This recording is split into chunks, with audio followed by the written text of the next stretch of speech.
Assalamualaikum sahabat Puri Cacing, jumpa lagi masih tetap di channel kesayangan kita, Puri Cacing Farm.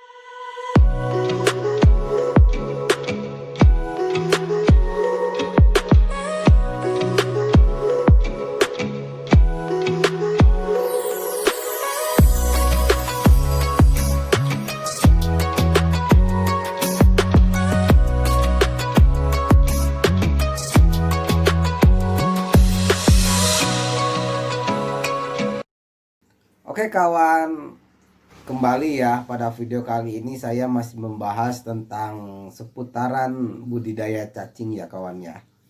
Yang mana kemarin di video sebelumnya saya sudah membahas mengenai skema bagaimana cara berbudidaya cacing ya. Dua skema yang sudah saya buat ya. Skema bagian 1 dan bagian 2 itu ya. Sahabat bisa melihatnya di video saya sebelumnya ya. Dan perlu sahabat ketahui juga ya, bahwa skema-skema tersebut itu saya buat minimal ya. Bisa jadi nanti hasilnya bisa lebih dari perhitungan skema itu, bisa juga hasilnya kurang dari skema tersebut ya. Yang mana itu tergantung dari bagaimana pemeliharaan kita terhadap hewan ternak kita ya. Dan yang pasti dalam hal berbudidaya itu ya, walaupun kita mempunyai rumusan, kita mempunyai skema, tapi tetap ya bahwa hasilnya tidak dapat ditulis di atas kertas ya kawan ya. Dan semuanya itu tergantung dari hasil kerja kita ya, ketelatenan kita terhadap hewan ternak kita ya kawan ya. Dan dari skema-skema yang kemarin itu ya, biasanya itu hanya bertahan kisaran 8 atau 12 bulan ya. Yang mana yang seterusnya nanti biasanya para peternak itu sudah mengandalkan feeling ya kawan ya. Sudah mengandalkan feeling karena peningkatan perkembangbiakan cacing ternyata itu bisa lebih dari yang kita bayangkan gitu. Bahwa sebetulnya reproduksi cacing itu, perkembangbiakan cacing itu sangat luar biasa ya kawan ya. Nah, oleh karena itu pada video kali ini saya akan membahas bagaimana siklus perkembangbiakan cacing tersebut ya kawan ya. Oke, langsung saja kita simak ya kawan.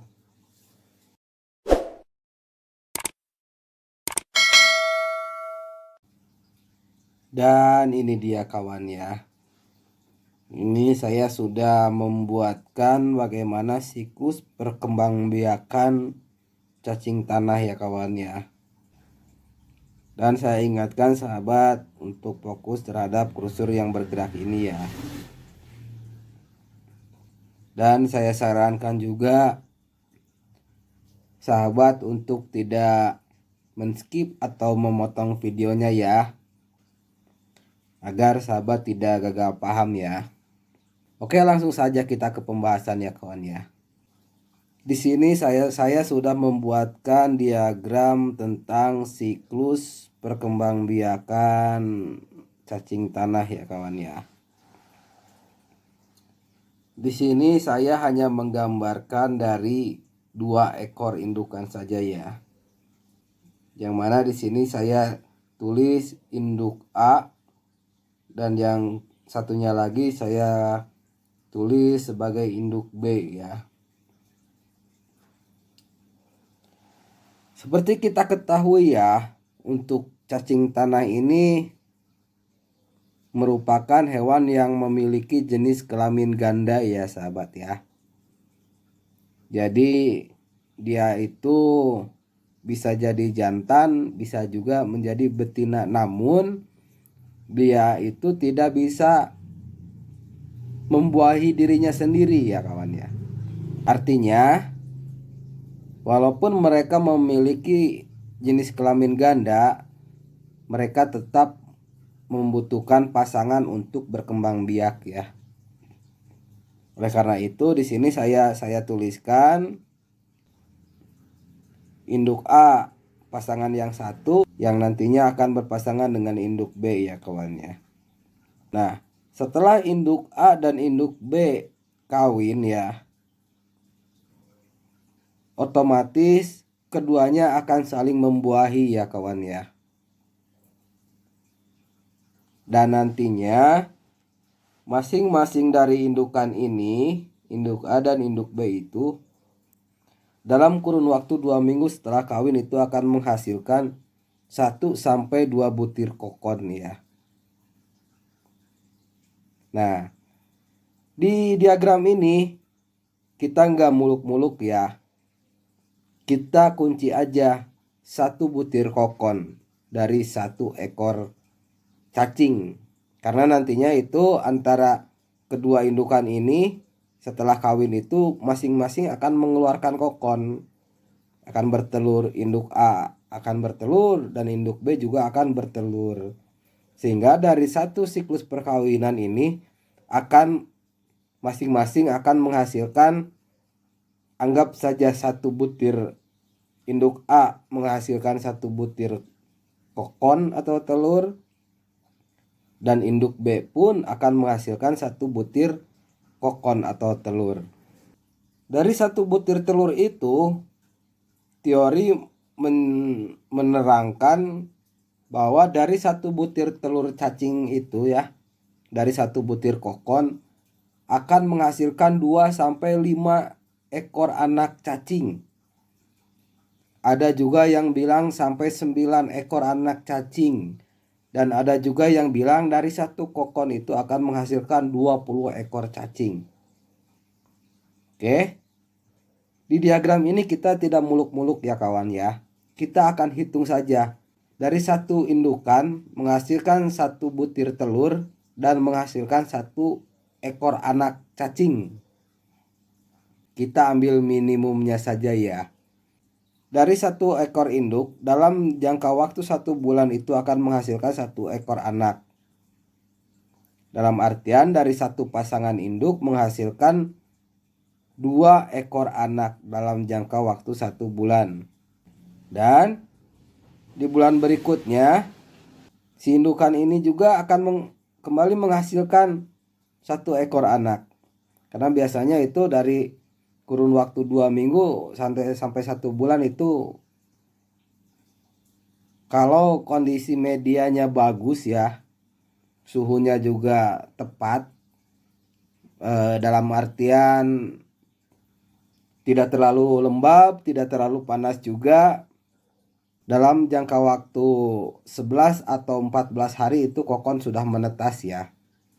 Namun jangan salah, apabila kondisi media terlalu dingin, terlalu becek ataupun terlalu panas, maka kokon itu tidak akan menetas ya kawan ya. Oke. Dari 1 indukan itu dalam jarak waktu 1 bulan akan menghasilkan A1 ini adalah anak pertama dari indukan A. Dan B1 ini anak pertama dari induk B. Maka dari 1 pasangan cacing ini dalam jarak waktu 1 bulan akan menghasilkan A1 dan B1.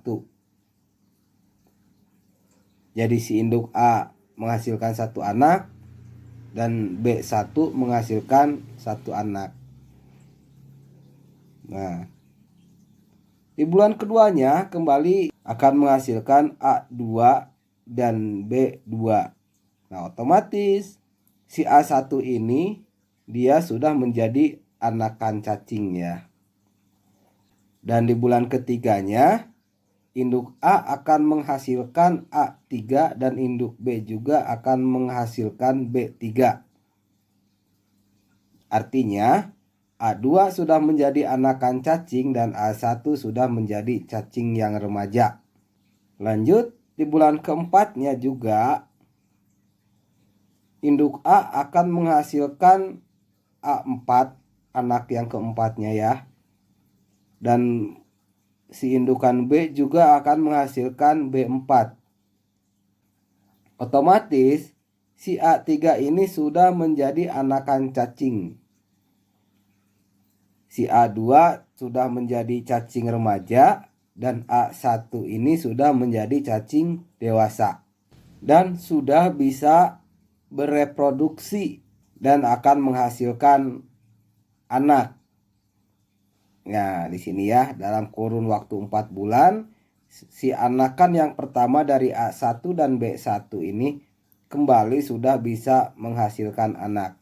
Dan di sini saya tulis AA1 dan BB1 yang mana ini merupakan cucunya dari si induk A ya kawannya. Nah, di bulan kelimanya ini A2-nya pun dia sudah mulai bisa menghasilkan anak.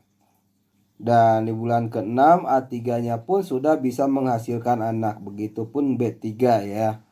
Sudah bisa menghasilkan anak. Terus lanjut setiap bulannya masing-masing dari sini itu menghasilkan anak. Hingga sampai di bulan ke-8 ya.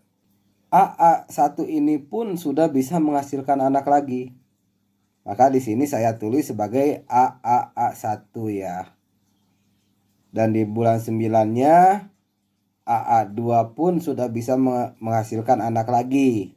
Maka di sini saya tulis AAA2. Begitupun BB2 akan menghasilkan anak lagi. Yang di sini saya tulis BBB2.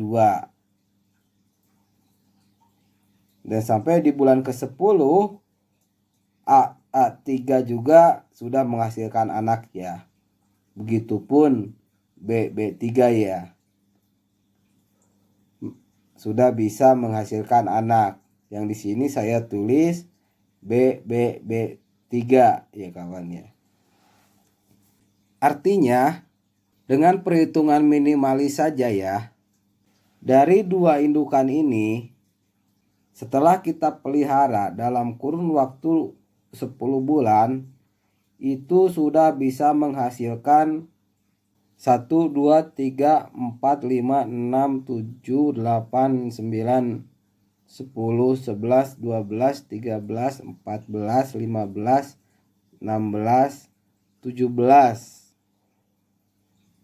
17 kali 2 A sama B berarti menghasilkan 34 ekor anak ya kawan ya. Dalam kurun waktu 10 bulan yang tadinya hanya 2 ekor cacing sudah bisa menghasilkan 34 ekor cacing ya kawan ya.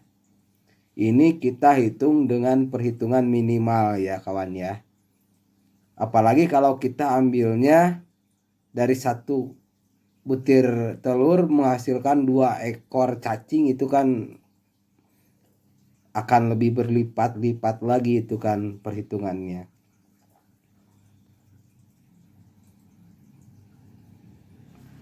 Nah, mungkin itu ya sekilas tentang perhitungan bagaimana cara perkembangbiakan cacing tanah ya kawan ya. Nah, itu dia kawan. Siklus dari perkembangbiakan cacing tanah ya kawan ya. Semoga itu akan bermanfaat ya, khususnya buat sahabat-sahabat peternak pemula ya. Mungkin video kali ini saya cukupkan sekian dulu ya. Dan selalu saya ingatkan ya, untuk sahabat yang baru bergabung, jangan lupa untuk mendukung channel ini ya.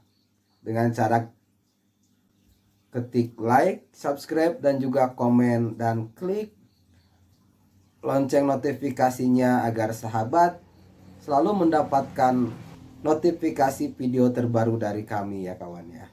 Oke, sampai jumpa lagi di video berikutnya. Wassalamualaikum warahmatullahi wabarakatuh.